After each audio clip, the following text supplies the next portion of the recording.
Good day and God bless you. Welcome to the Bible reading in chronological order. We just want to thank you for joining us today. We want to thank you for participating with us in this venture, and I pray that the overview and that the reading of the Word of the Lord would be a blessing to you today, even as we would go through it together. We are back in the book of Isaiah today, and today is going to be quite a short reading in that we're just doing chapters 35 and 36 today. But even though it's short, it's quite an impactful reading. I'm not going to spend too much time in the overview, but just concentrate and just meditate on these passages because there's so much in there that can be picked up.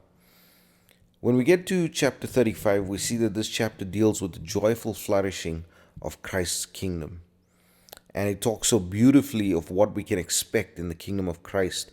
Now, this is at a time when the Lord is ruling and the Lord is on the throne of David and he is ministering to the people. So we have a timeline then that we have in our minds. But there's such a beautiful verse 8, that I just wanted to speak about. It says, "And an highway shall be there, and a way, and it shall be called the way of holiness.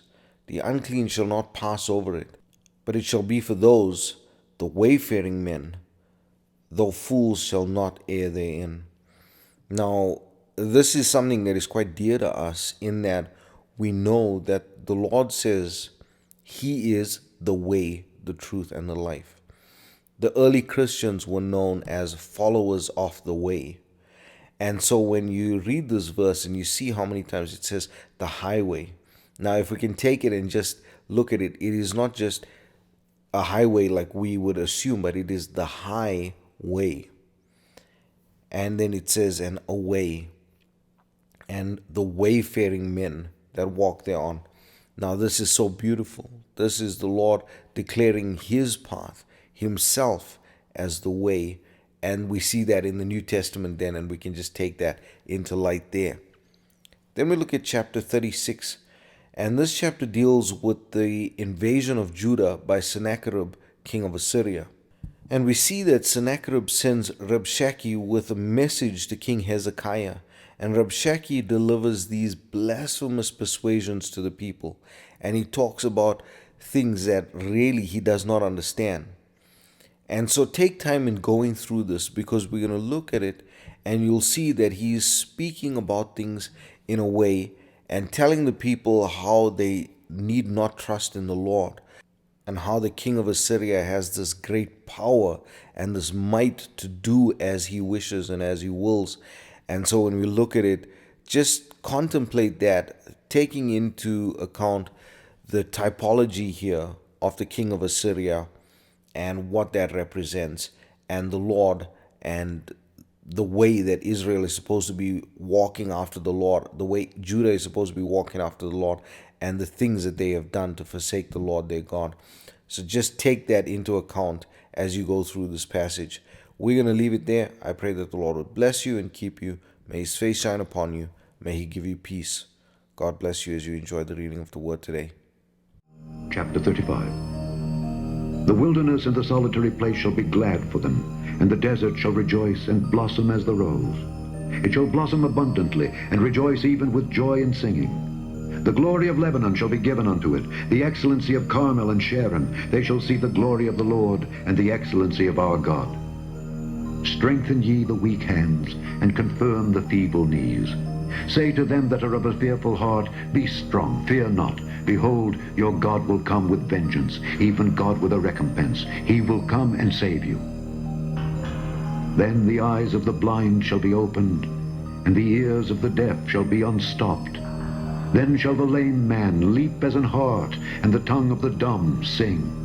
For in the wilderness shall waters break out, and streams in the desert, and the parched ground shall become a pool, and the thirsty land springs of water.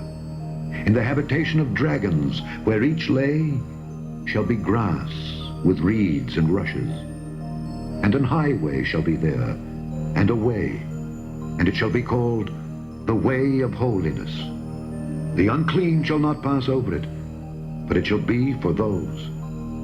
The wayfaring men, though fools, shall not err therein. No lion shall be there, nor any ravenous beast shall go up thereon. It shall not be found there.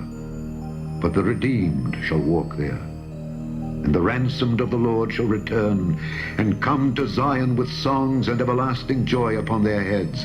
They shall obtain joy and gladness, and sorrow and sighing shall flee away.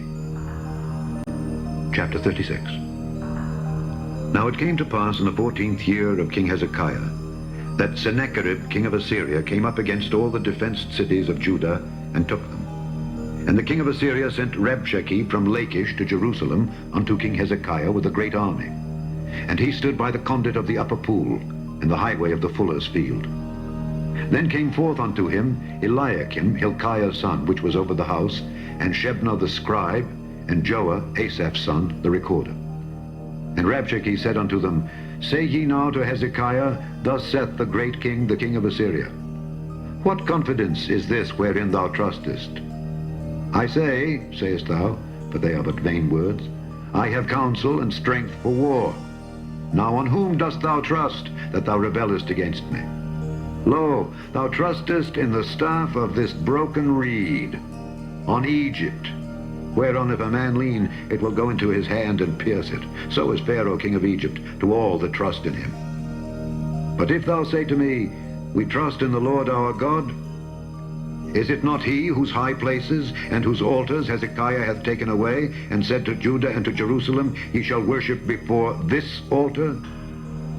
Now therefore give pledges, I pray thee, to my master the king of Assyria, and I will give thee 2,000 horses, if thou be able on thy part to set riders upon them. How then wilt thou turn away the face of one captain of the least of my master's servants, and put thy trust on Egypt for chariots and for horsemen? And am I now come up without the Lord against this land to destroy it? The Lord said unto me, Go up against this land and destroy it. Then said Eliakim and Shebna and Joah unto Rabshakeh, Speak, I pray thee, unto thy servants in the Syrian language, for we understand it, and speak not to us in the Jews' language, in the ears of the people that are on the wall. But Rabshakeh said, Hath my master sent me to thy master and to thee to speak these words? Hath he not sent me to the men that sit upon the wall, that they may eat their own dung and drink their own piss with you? Then Rabshakeh stood and cried with a loud voice in the Jews' language, and said, Hear ye the words of the great king, the king of Assyria. Thus saith the king, Let not Hezekiah deceive you, for he shall not be able to deliver you. Neither let Hezekiah make you trust in the Lord, saying, The Lord will surely deliver us. This city shall not be delivered into the hand of the king of Assyria. Hearken not to Hezekiah, for thus saith the king of Assyria, Make an agreement with me by a present, and come out to me, and eat ye every one of his vine and every one of his fig tree, and drink ye every one the waters of his own cistern, until I come and take you away to a land like your own land, a land of corn and wine, a land of bread and vineyards. Beware lest Hezekiah persuade you, saying, The Lord will deliver us. Hath any of the gods of the nations delivered his land out of the hand of the king of Assyria?